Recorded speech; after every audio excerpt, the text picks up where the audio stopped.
یعنی مطالعہ جتنا بھی گہرا ہوتا گیا اتنا ہی زیادہ محسوس ہوا. میں نے کہا بھائی یہ جو اردو ادب کی تاریخ ہے دراصل شاعری کی تاریخ ہے.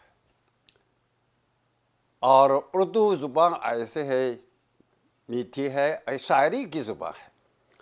تو پھر میں نے بھی اردو میں شعر کہنے کی کوشش کی اور وہ بعد میں تو پھر باقاعدہ کہنے لگا.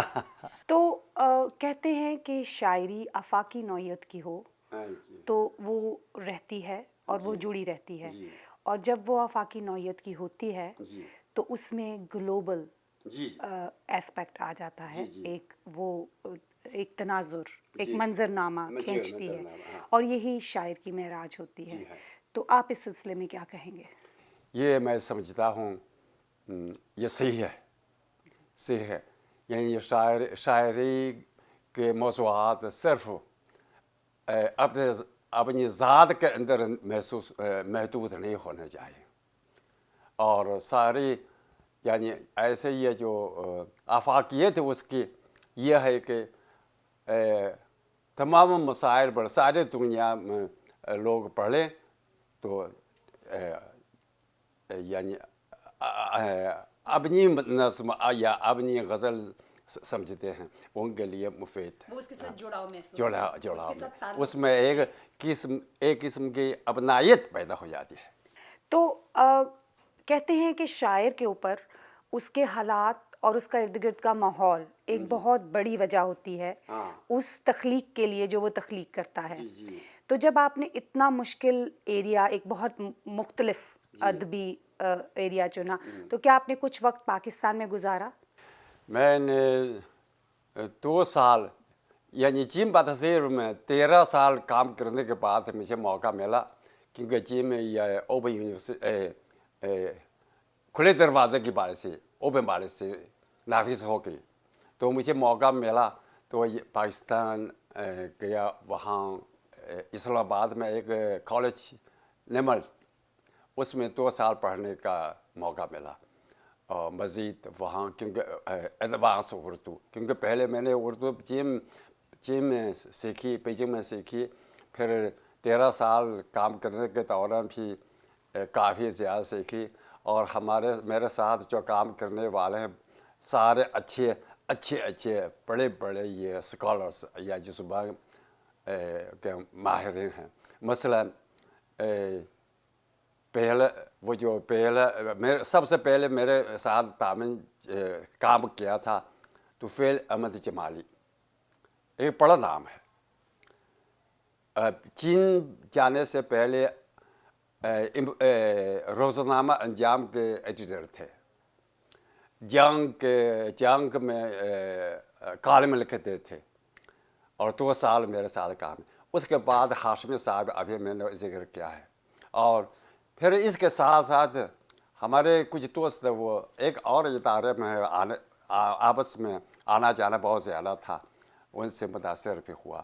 افاظ الرحمان وغیرہ آج کل ایکسپریس کے مدیر ہیں, اور اسلام آباد کے وہ جو آفتاب اقبال شمیم وہ بہت مشہور وہ جو بڑے نظم کو شاعر ہیں, بیجنگ یونیورسٹی میں بھی پڑھاتے تھے. 4 دفعہ چین گئے تھے, ایک دفعہ میں نے بلایا میرے ساتھ کام کر, ان لوگوں سے کافی زیادہ اردو سیکھی. تو کسی بھی ادب کے کسی بھی رنگ میں جانے کے لیے ضروری ہے کہ آپ اپنی جڑوں سے جڑے ہوں. تو آپ کا ادبی منظرنامہ جو ہم چائنا کا ادب کہہ سکتے ہیں, اس میں اور اردو ادب میں آپ کو کون سی جہتیں ایسی لگتی ہیں جن کو آپ کہہ سکیں کہ یہ بہت ملتی ہیں؟ دراصل مختلف زبانوں کے مثلاً یہ شاعری ہے, مختلف زبانوں کی شاعری میں کچھ چیزیں مشترک ہیں. مثلاً جو شاعر ہے ہر زبان کی شاعری میں مدر ہے, اردو میں بحر ہے, بحر کہتے ہیں, وزن کہتے ہیں. ہر زبان کی شاعری میں یہ وزن بہت ضروری ہے. دوسرے یہ کہ اس میں وہ تصور ایک ایسی ایسی تصویر کھینچتے ہیں لوگوں کو متاثر کرنے کے لیے یہ. اور موسیقیت بھی بہت اہم ہے. شاعری کیونکہ گائی جاتی ہے. شاعری آپ نثر گانا بہت مشکل ہے. شاعری گائی جاتی ہے. اور چین میں جو اوپیرا ہے اس میں جو الفاظ ہیں سارے شاعری میں ہے جو میں بول اسی ہے. طرف آنے لگی تھی کہ ہمارے بہت بڑے بڑے شعراء جو ہیں وہ فلمی جتنا فلم کا کام ہے وہ ہمارے بڑے شعراء ہی کرتے ہیں. تو چین میں بھی یہ ادبی روایت قائم ہے یا نہیں؟ ہاں ہاں، چین کے وہ جو اوپیرا کے بول لکھنے والے سارے شاعر ہیں. بغیر یعنی اگر شاعر نہیں ہے اس میں وہ وزن غلط ہو جائے گا تو گانا بہت مشکل ہے. اور سننے والے وہ جو عروض اردو کا عروض ہے چین میں بھی ایسا ہے. وہ لوگ ہنسیں گے بھائی یہ کیا ہے. تو آپ یہ بتائیے کہ جب ہم بات کرتے ہیں شاعری میں بہت جہتیں ہیں مختلف. آپ نے ایک فورن لینگویج کے طور پہ اس کو پڑھ کر کے اس کو کیا تو آپ کی اس کی کون سی جوہت بہت پسند ہے؟ کون سے رنگ کی شاعری بہت پسند ہے؟ اس میں رومانوی بھی ہے، اس میں سوشل اکنامک ریولوشنری، تو آپ کو کون سی پسند ہے اس میں جو آپ کے لیے بہت زیادہ موٹیویشنل جس نے کام کیا؟ دراصل یہ ہے اردو شاعری کے مختلف رنگ کی. مثلا میر کی غزل ہے. اس میں ایک زبان فصیح اور اس میں کہتے ہیں کہ زبان بہت آسان ہے اور وہ میں ان کا جو غم ہے وہ آسانی زبان میں چھوٹی چھوٹی پہروں میں ان کا تو غالب ہے. غالب کے ہاں لوگ کہتے ہیں کچھ مشکل الفاظ استعمال کرتے ہیں واقعی، لیکن ان میں وہ جو فلسفہ ہے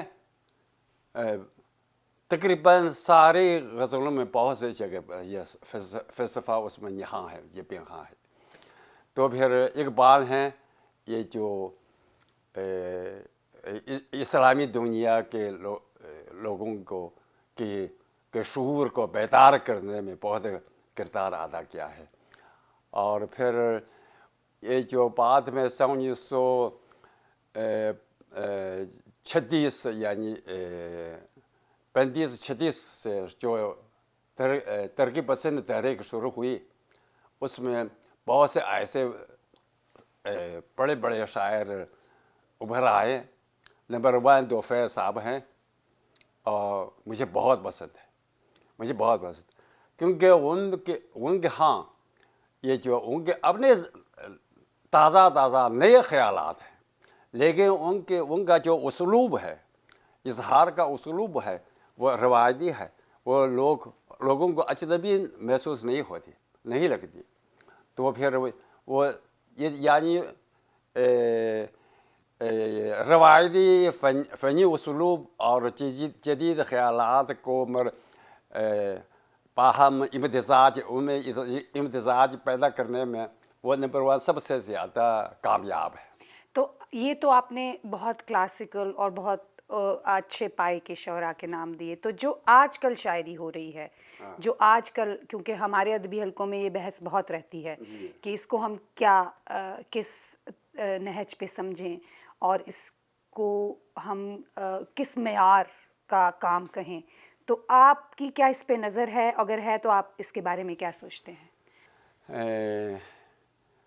آج کے زمانے میں جو اردو میں جو شاعری ہو رہی ہے،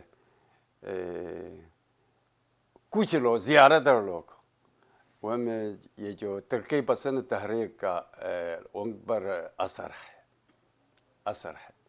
یعنی سماجی مسائل پر نظر ڈالتے ہیں. کچھ لوگ صرف وہ کہ اپنی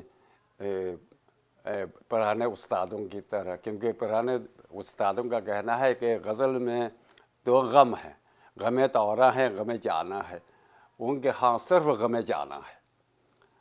یہ تو میرا ٹھیک ہے، اپنا